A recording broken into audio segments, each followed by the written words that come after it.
નમસ્કાર વિદ્યાર્થી મિત્રો, આપણે જે આગળનો વિડિયો જોયો, આગળના વિડિયોમાં છે આપણે ઉદાહરણના દાખલાઓ કમ્પ્લીટ કર્યા. ઉદાહરણ 1, 2 અને 3. હવે આપણે સ્વાધ્યાય ઉપર આવશું. સ્વાધ્યાયનો જે પ્રશ્ન નંબર 2 છે એમના દાખલા જોવાના છે. આગળના વિડિયોમાં આપણે છે ઉદાહરણના દાખલા છે એ કમ્પ્લીટ કર્યા છે. એમાં કોઈને કંઈ કન્ફ્યુઝન હોય તો છે તમે પર્સનલી કોન્ટેક્ટ બી કરી શકો છો. ગણિત ધોરણ 10 દ્વિચલ સુરેખ સમીકરણ સ્વાધ્યાય 3.1 નો પ્રશ્ન નંબર 2. પ્રશ્ન નંબર 2 માં છે એના પેટા 3 દાખલા આપેલા છે. તો હું આપેલું છે કે નીચેના સુરેખ સમીકરણ યુગ્મથી બનતી રેખા એક બિંદુમાં છેદે, સમાંતર છે, સંપાતી છે, એ આપણે ચેક કરવાનું છે. કોના આધારે? તો કે a1 ના છેદમાં a2, b1 છેદમાં b2 અને c1 છેદમાં c2 ના ગુણોત્તરની તુલના કરી નક્કી કરો. મતલબ કે આપણે જે આખું કોષ્ટક જોયું હતું લાસ્ટ વિડીયોમાં, એ કોષ્ટકના આધારે જોવાનું છે. તો આ સમીકરણ છે પહેલું શું છે? તો કે 5x - 4y + 8 બરાબર 0. આને હું સરખાવી દઉં a1x + b1y + c1 બરાબર 0. અને બીજું હું અહીંયા સરખાવી દઉં 7x + 6y - 9 બરાબર 0. a2x + b2y + c2 બરાબર 0. હવે અહીંયા a1 શું છે આપણી પાસે? જોવો તો 5. b1 શું મળે છે? -4. જો આની સાથે સરખાવતા જવાનું છે, બીજું કંઈ કરવાનું નથી. c1 કેટલા છે? તો 8. હવે ત્યાર પછી a2 કેટલા છે? તો a2 બરાબર કેટલા છે? 7. b2 કેટલા છે? 6. અને c2 કેટલા છે? -9. હવે આપણે આ રીતે ગુણોત્તર લઈને ચેક કરવાનું છે. a1 છેદમાં a2 કેટલા આવે? 5 ના છેદમાં 7. b1 છેદમાં b2, b1 કેટલા છે? -4. b2 કેટલા છે? 6. 2 દુ 4 અને 2 તેરી 6. શું વધશે? -2 ના છેદમાં 3. હવે c1 છેદમાં c2, c1 છે 8 અને આ છે -9. આના ક્યાંય હાલશે નહીં. જુઓ તો ત્રણેયમાંથી કોઈ કોમન થાય છે? એકેય કોમન નથી. તો અહીં લખી શકો a1 છેદમાં a2 not equal to b1 છેદમાં b2 not equal to c1 છેદમાં c2. આ હોવાથી આપેલી બંને રેખાઓ એક અને માત્ર એક જ બિંદુમાં છેદે. આ ત્રણેય છે એનો ગુણોત્તર નોટ ઇક્વલ ટુ આવે એટલે આપણે એ કોષ્ટક ઉપરથી કહી શકીએ કે આ રેખા છે માત્ર એક અને એક બિંદુમાં છેદે છે. સુસંગતતા આપણે જે છે એ ચેક કરી, સમાંતરય નથી ને સંપાતી નથી. આનો ઉકેલ છે એક બિંદુમાં ગમે ત્યાં આવે. નેક્સ્ટ, હવે ત્યાર પછી શું કહે છે? એનો એ સેમ દાખલો છે. દાખલા નંબર 2 ના પેટા 3 પ્રશ્નો છે. તો આમાંય ચેક કરવાનું છે કે સંપાતી છે, સમાંતર છે. જો ડાયરેક્ટ ખબર પડે, ડાયરેક્ટ ખબર પડતી હોય તો ઉપરના સમીકરણને 2 વડે ગુણો અથવા તેને 2 વડે ભાંગો. આ રેખા છે ને સંપાતી છે, મને અગાઉ ક્લિયર છે. તમને ક્લિયર હોય કે ન હોય, પણ આપણે અહીંયા જોતા જઈએ 9x + 3y + 12 બરાબર 0. અને અહીંયા 18x + 6y + 24 બરાબર 0. અને કહી દો a1x + b1y + c1 બરાબર 0. આ વ્યાપક સ્વરૂપ સાથે સરખાઈ દેવાના એટલે તમને a1 a2 લખતા ઈઝી પડે. હવે લખો a1 બરાબર 9,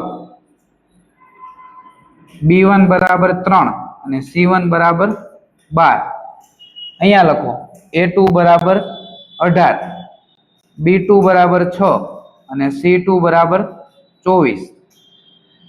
હવે જોતા જાઓ a1 છેદમાં a2, a1 એટલે 9 છેદમાં 18, 9 દુ 18 આવ્યું 1/2 b1 છેદમાં b2 b1 કેટલા છે 3 b2 6 3 દુ 6 1/2 c1 છેદમાં c2 12 ના છેદમાં 24 12 દુ 24 આવ્યું 1/2 તો કહી શકો a1 છેદમાં a2 બરાબર b1 છેદમાં b2 બરાબર c1 છેદમાં c2 હોવાથી આપેલી રેખા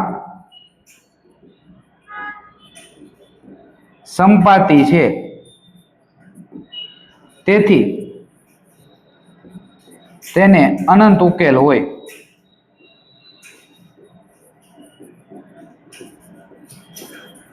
આના ઉકેલ કેટલા મળે? અનંત ઉકેલ મળે. શું કામ અનંત ઉકેલ મળે? કેમ કે a1 a2 b1 b2 અને c1 c2 નો ગુણોત્તર કેવો આપેલો છે?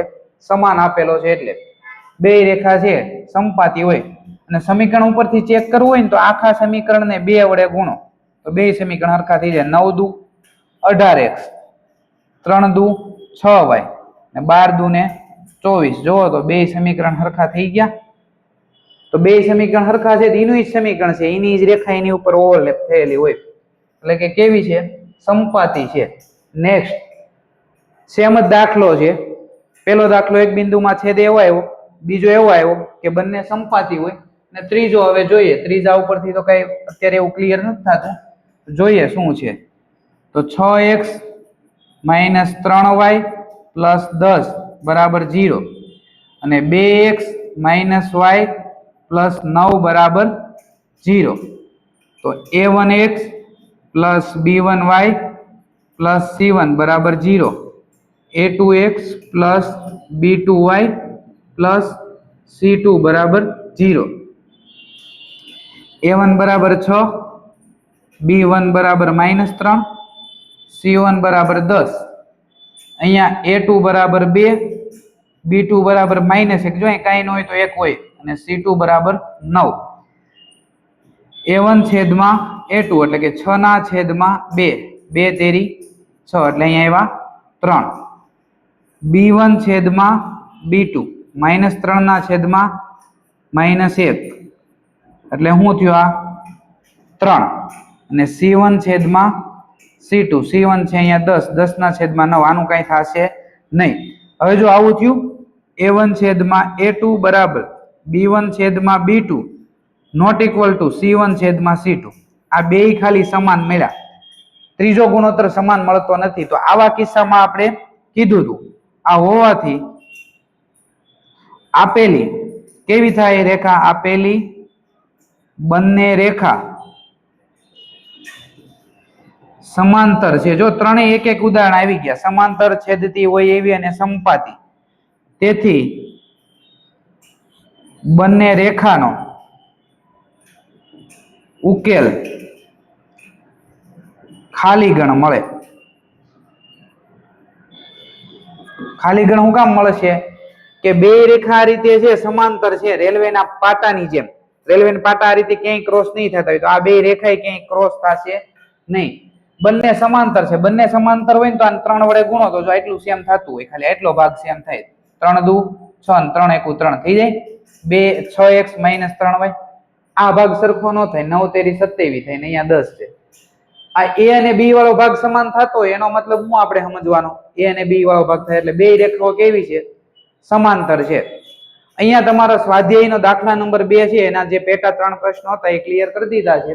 આપણે આગળ જોઈશું હવે દાખલા નંબર 3. અહીંયા છે આપણો બીજો પ્રશ્ન પૂરો થાય છે. ચેનલ છે એની સાથે બનાવી રહો, બને એટલી શેર કરો અને સબસ્ક્રાઇબ કરો. Thank you.